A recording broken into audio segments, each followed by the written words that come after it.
புது திட்டங்களை கொடுத்து கொண்டிருப்பதால் ஒட்டுமொத்த இந்தியாவிலேயே நம்பர் 1 முதலமைச்சர் மு.க.ஸ்டாலின் என்று வடநாட்டு பத்திரிகை புகழ்கிறது. காஞ்சிபுரத்தில் நடைபெற்ற உதயநிதி ஸ்டாலின் பிறந்தநாள் விழா பொதுக்கூட்டத்தில் பள்ளி கல்வித்துறை அமைச்சர் அன்பில் மகேஷ் பொய்யாமொழி பேச்சு. திமுக மாணவரணி சார்பில் துணை முதலமைச்சர் உதயநிதி ஸ்டாலின் 48வது பிறந்தநாள் விழா மற்றும் முன்னாள் அமைச்சர் சி.பி.எம். அண்ணாமலையின் 108வது பிறந்தநாள் விழா மற்றும் திமுக பொதுக்கூட்டம் காஞ்சிபுரம் பேருந்து நிலையம் அருகே மாவட்ட செயலாளர் சுந்தர், எம்.எல்.ஏ. தலைமையில் மாணவரணி செயலாளர் சி.வி.எம்.பி. எழிலரசன் முன்னிலையில் நடைபெற்றது. பொதுக்கூட்டத்தில் சிறப்பு அழைப்பாளர்களாக உயர் கல்வித்துறை அமைச்சர் கோவி செழியன், பள்ளி கல்வித்துறை அமைச்சர் அன்பில் மகேஷ் பொய்யாமொழி ஆகியோர் கலந்து கொண்டு சிறப்புரையாற்றினார்கள்.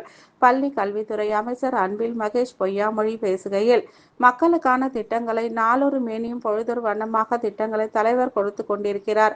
இன்றைக்கு கூட இன்று காலை வரை புது திட்டமாக கொடுத்து கொண்டிருப்பதால் தான் ஒட்டுமொத்த இந்தியாவிலேயே நம்பர் 1 முதலமைச்சர் என்று சொன்னால் மு.க.ஸ்டாலின் தான் என்று நாம் சொல்லவில்லை, முரசொலி சொல்லவில்லை, நம்முடைய ஏடுகள் எதுவும் சொல்லவில்லை. ஒன்றியத்தில் இருக்கின்ற வடநாட்டை சேர்ந்த பத்திரிகை ஒன்று சொல்கிறது என்ற பெருமையை நமக்கு உண்டு என்பதை மறந்து விடாதீர்கள்.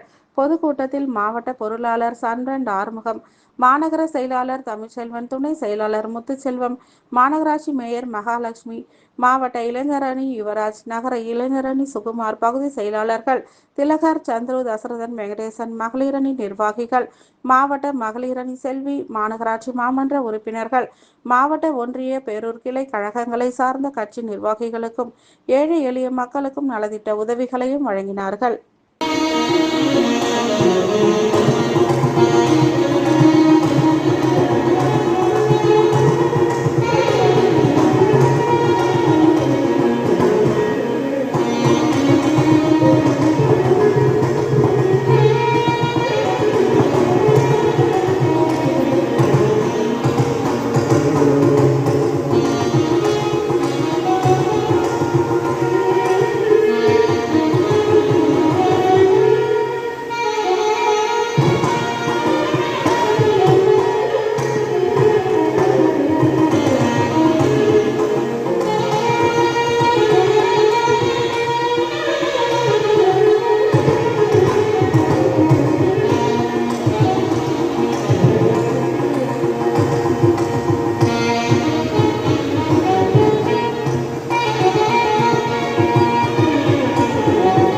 மக்களை வாழ வைத்துக் கொண்டுதானே இருக்கின்றோம்.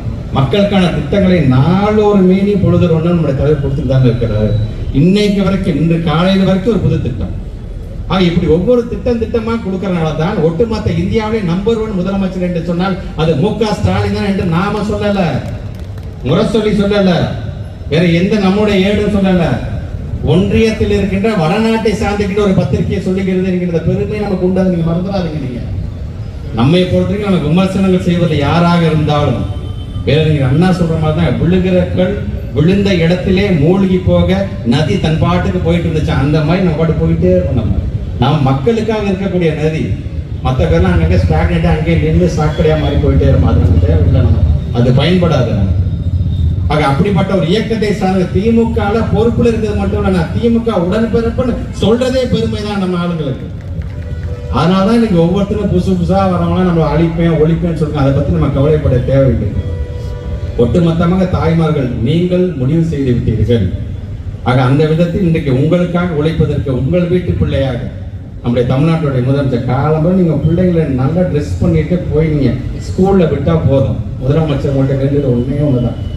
காலம்பர சாப்பாடு நான் போறதுலேருந்து, மதியான சாப்பாடு போறதுலேருந்து, பிள்ளைங்களை படிக்க வச்சு உயர்கல்விக்கு நான் அனுப்பிச்சு வைக்கிறது, உயர்கல்வியை முடிச்சுட்டாங்கன்னா அடுத்த நிமிஷம் அவங்களுக்கான வேலை வாய்ப்பை உருவாக்கி தரதுல இருந்து அனைத்தையும் நான் பார்த்துக் கொள்கிறேன் என்று சொல்லக்கூடிய ஒரு முதலமைச்சரை இன்றைக்கு நான் பெற்றிருக்கிறேன். இப்போ போட்டின்னு பார்த்தீங்கன்னா எனக்கும் கோவி செஞ்சு தான். எத்தனை பிள்ளைங்க 12ஆம் முடிச்சு பாஸ் பண்ணி அமிச்சு உங்க காலேஜ் நீங்க சேர்த்துக்கிட்டே இருக்கணும். அதனால இன்னைக்கு தமிழ்நாடு முழுவதும் ஏன் ஒன்றிய அரசே சொல்லுது 2030 12ஆம் வகுப்பு முடிச்சுட்டு கல்லூரிக்கு சேரக்கூடிய அந்த சதவீதம் எவ்வளவு இருக்க வேண்டும் என்று சொன்னா 50% நாங்கள் உருவாக்கி காட்டுவோம் என்று சொல்றாங்களே. நாங்க 2 வருஷத்துக்கு முன்னாடி 53% கொடுத்துட்டோம். கலைஞர் போட்ட விதை, அவர் காமிச்ச பாதை, அதான் நீங்க 53 வந்து நாங்கள் நிற்கிறோம். நாங்கள் இது மிக விரைவாக தமிழ்நாடு முதலமைச்சர், நம்முடைய துணை முதலமைச்சர் சொல்றது, இதெல்லாம் 53 நின்றக்கூடாது. 100% 12ஆம் வகுப்பு முடிச்சா கல்லூரியில சேர்க்கிற அளவுக்கு நம்முடைய உழைப்பு இருக்க வேண்டும். அந்த இலக்கை அவர் அங்கே நிர்ணயிக்கிறார். ஆக அப்படிப்பட்ட இன்னைக்கு 2 பேரை நாம் பெற்றிருக்கின்றோம், முதலமைச்சரையும் துணை முதலமைச்சர்கள். இல்லைன்னு சொல்லும்போது சொன்னார் நம்முடைய தலைவர் அவர்கள் 234 200 இலக்காக சொல்லியிருக்கிறார் என்று சொல்லியிருக்கிறார். இளைஞரின் தம்பிகளுக்கு நான் வைக்கக்கூடிய வேண்டுகோள் என்பது, திராவிட முன்னேற்ற கழகம் என்கிற மிகப்பெரிய சக்கரவர்த்தியுடைய உடைவாளாக இருப்பது இளைஞரணி தான். தலைவர் நமக்கு 200 சொன்னார்னா, இளைஞரணி தம்பிங்களே உங்களுடைய உழைப்பின் மூலமாக 234க்கு 234 வென்றது திராவிட முன்னேற்ற கழகம், வரலாறு படைத்தது என்கின்ற ஒரு நல்ல செய்தியை நீங்கள் ஒவ்வொருவரும் நீங்கள் பெற்றுத்தர வேண்டும். பெற்று தருகின்ற, உறுதி தருகின்ற ஒரு கூட்டமாக இது அமைந்திட வேண்டும் என்று சொல்லி உழைப்பது நாமாக இருப்போம்.